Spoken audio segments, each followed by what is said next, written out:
Hello friends, welcome to Eswari சமையல். இன்றைக்கி நம்ம ஈஸ்வரி சமையலில் ரொம்பவே டேஸ்டான ஒரு ரெசிபி செய்ய போகிறேங்க. இது லஞ்ச் பாக்ஸ்க்கெல்லாம் கொடுத்து விடலாம், குழந்தைகள்லாம் விரும்பி சாப்பிடுவாங்க. அதாவது புடலங்காயில் இந்த சாதம் செய்ய போகிறேங்க. இந்த சாதம் ரெசிபி எப்படி செய்யலாம் அப்படின்னு பார்க்கறதுக்கு முன்னாடி நம்மளோட ஈஸ்வரி சமையல் சேனலை சப்ஸ்கிரைப் பண்ணிவிட்டு கூடவே இருக்கிற பெல் சிம்பலையும் கிளிக் பண்ணிக்கோங்க. இப்போ இந்த ரெசிபி எப்படி செய்யலான்ட்டு பார்க்கலாம் வாங்க.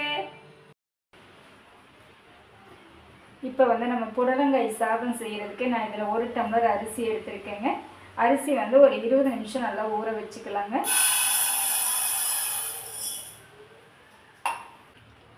ரெண்டு மூணு டைம் நல்லா கழுவிட்டு எடுத்துகிட்டு வந்துட்டேங்க. இது ஒரு 20 நிமிஷம் ஊறட்டும். இது கூடவே ஒரு 2 ஸ்பூன் பாசி பருப்பு சேர்த்திக்கலாங்க. 2 ஸ்பூன் பாசிப்பருப்பு சேர்த்திட்டேங்க. இதுவும் சேர்த்துட்டு அரிசியோட ஒரு 20 நிமிஷம் ஊற வச்சு எடுத்துக்கலாங்க. இப்போ புடலங்காய் சாதத்துக்கு நான் இந்த அளவுக்கு ஒரு பெரிய புடலங்காய் எடுத்திருக்கேங்க. இதில் நம்ம ஒரு பாதி மட்டும் எடுத்தால் போதுங்க. இந்த புடலங்காய் கழுவிட்டு நமக்கு சின்ன சின்ன பீஸாக கட் பண்ணி எடுத்துகிட்டு வந்துடலாங்க. புடலங்காய் சாதம் செய்கிறதுக்கு நம்ம அடுப்பு ஆன் பண்ணிவிட்டு குக்கர் வச்சுருக்கோங்க. சூடாகிட்டுருக்கு. ஒரு 2 ஸ்பூன் எண்ணெய் விட்டுக்கலாம். 1 ஸ்பூன் கடுகு சேர்த்திக்கலாம். 1 ஸ்பூன் ஜீரகம், 1 ஸ்பூன் கடலைப்பருப்பு. அடுத்து ஒரு பெரிய வெங்காயம், ஒரு 5-6 சின்ன வெங்காயம் கட் பண்ணி வச்சுருக்கேங்க, சேர்த்திக்கலாம். கூடவே ஒரு 4-5 பல் பூண்டு கட் பண்ணி வச்சுருக்கேன், சேர்த்திக்கலாம். சேர்த்துட்டு நல்லா கலந்து விட்டுடலாங்க. வெங்காயம் வதங்கட்டும். ஒரு கொத்து கறிவேப்பிலை சேர்த்திக்கலாம். ஒரு பச்சை மிளகாய் கீறி வச்சுருக்கேன், சேர்த்திக்கலாம். இப்போ வெங்காயம் நல்லா வதங்கிடுச்சுங்க. ஒரு தக்காளி கட் பண்ணி வச்சுருக்கேன், சேர்த்திக்கலாம்.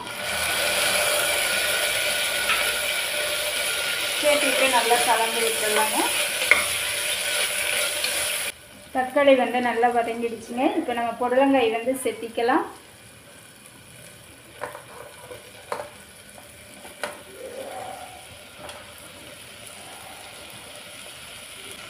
அரை ஸ்பூன் மஞ்சள்தூள் சேர்த்திக்கலாம். 1 ஸ்பூன் சாம்பார் தூள் சேர்த்திக்கலாம். இப்போ நம்ம நல்லா கலந்து விட்டுடலாங்க.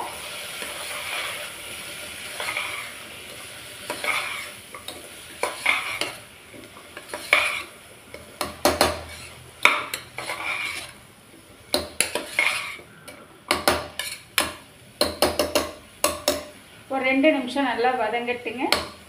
இது புடலங்காய் ஒரு 2 நிமிஷம் நல்லா வதங்கிடுச்சுங்க. இந்த டைமில் நம்ம அரிசி கழுவி வச்சுருக்கோம், சேர்த்திக்கலாம்.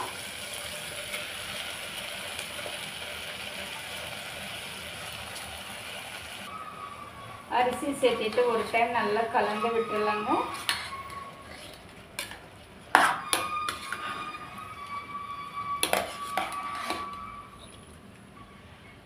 இப்போ 1 டம்ளர் அரிசிக்கு 2 டம்ளர் தண்ணிங்க. இப்போ 2 டம்ளர் சேர்த்திக்கலாம்.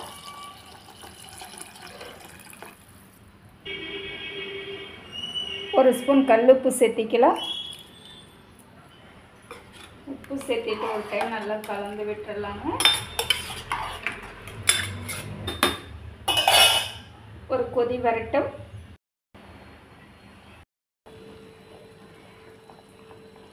இப்போ நமக்கு அரிசி நல்லா கொதி வர ஆரம்பிச்சிடுச்சுங்க.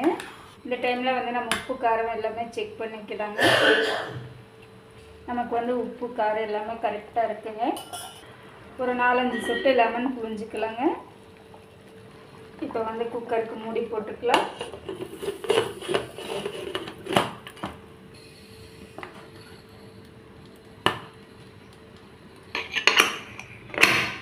ஒரு 4 விசில் விட்டு எடுத்துக்கலாங்க. இப்போ விசில் எல்லாம் குறைஞ்சிடுச்சுங்க. இப்போ நம்ம ஓப்பன் பண்ணிடலாம்.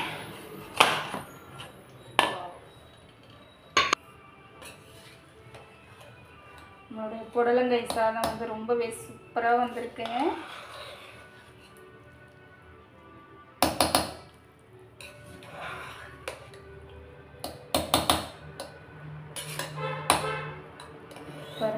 புடலங்காயும் கூட ரொம்ப குழஞ்சி போகலை, நல்லா வந்திருக்கு.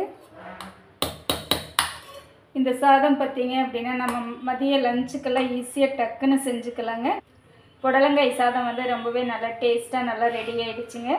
இந்த மாதிரி நம்ம வந்து லஞ்சுக்கு செஞ்சு லஞ்ச் பாக்ஸ்க்கெல்லாம் கொடுத்து விடலாங்க. இது கூட வந்து நம்ம ரைத்தா கொடுத்து விடலாம், இல்லைன்னா அப்பளம் பொரித்து கொடுத்து விடலாம், உருளைக்கிழங்கு வறுவல் கொடுத்து விடலாம். எல்லாமே நல்ல ஒரு சைட் டிஷ்ங்க. அதாவது ஈஸியான மெத்தடில் டக்குன்னு நம்ம செய்யக்கூடிய ஒரு ரெசிபிங்க. இந்த ரெசிபி நீங்களும் செஞ்சு பார்த்து எப்படி இருக்குன்ட்டு சொல்லுங்கள். இந்த புடலங்காயை வச்சு நீங்களும் இந்த மாதிரி ஒரு டைம் செஞ்சு பாருங்கள். எனக்கு நான் செஞ்ச இந்த ரெசிபி வந்து உங்களுக்கு ரொம்பவே பிடிச்சிருக்குன்னு நினைக்கிறேங்க. இந்த மெத்தடில் நீங்களும் செஞ்சு பார்த்து எப்படி இருக்குன்ட்டு கமெண்ட் பண்ணுங்கள். தேங்க்ஸ் ஃபார் வாட்சிங்.